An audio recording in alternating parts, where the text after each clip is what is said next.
Кампањата се уште не почната, веќе се појавија сомнежи дали изборите ќе бидат фер и демократски. Стравувањата дојдоа токму од актуелниот министер за внатрешни работи, кој како предлог на ВМРО ДПМН го води овој ресор во техничката влада на премиерот Џафери.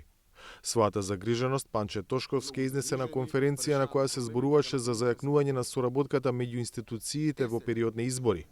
Аргумент за ваквото тврдење е дека не му било дозволено да именува началници во места во западниот дел од земјата.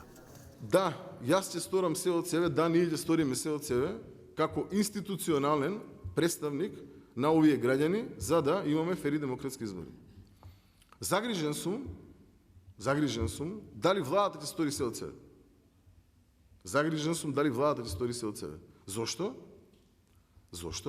Заради тоа што владата се дрзна на еден крајно безобразен начин да лаже јавноста, да ги лаже македонските граѓани, да ги лаже нашите меѓународни партнери, да ме лаже мене како дел од таа влада, да ги лаже сите, освен самите себе.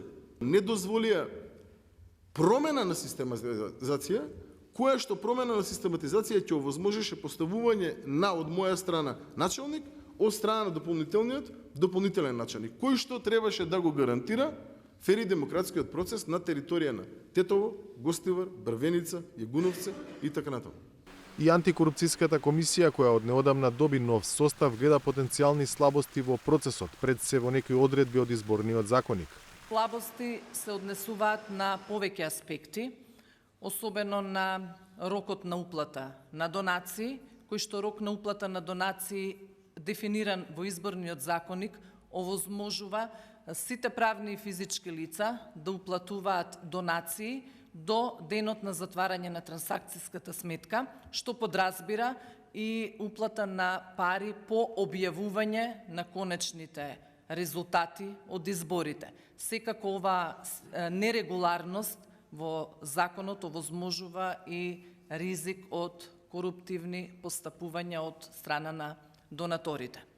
За Љупчо Коцевски предстојните двојни претседателски и парламентарни избори ќе бидат први од како ја презеде функцијата јавен обвинител. Тој пак стравува од опасноста некој да влијае врз изборниот процес преку дезинформации и манипулации на граѓаните.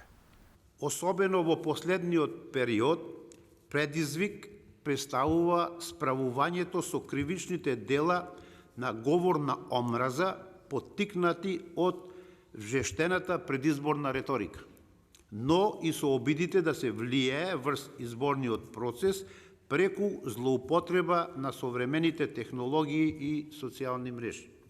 Затоа, како јавен обвинител и во името на јавното обвинителство, би апелирал на воздржаност и разум. За прашањето на фер изборен процес се разговараше и на средбата меѓу претседателот Пендаровски и делегацијата на адхок комисијата на парламентарното собрание на Советот на Европа, која ќе ги наблюдува предстојните избори во земјава. На средбата беше изразено очекување дека предстојните претседателски и парламентарни избори ќе бидат фер, демократски и во мирна атмосфера, во целосна согласност со националното законодавство и меѓународните обврски и стандарди, пишува во соопштението од кабинетот на шефот на државата.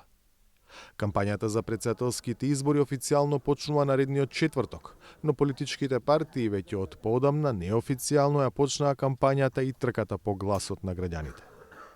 За Гласот на Америка, од Скопје, Владимир Мирчевски.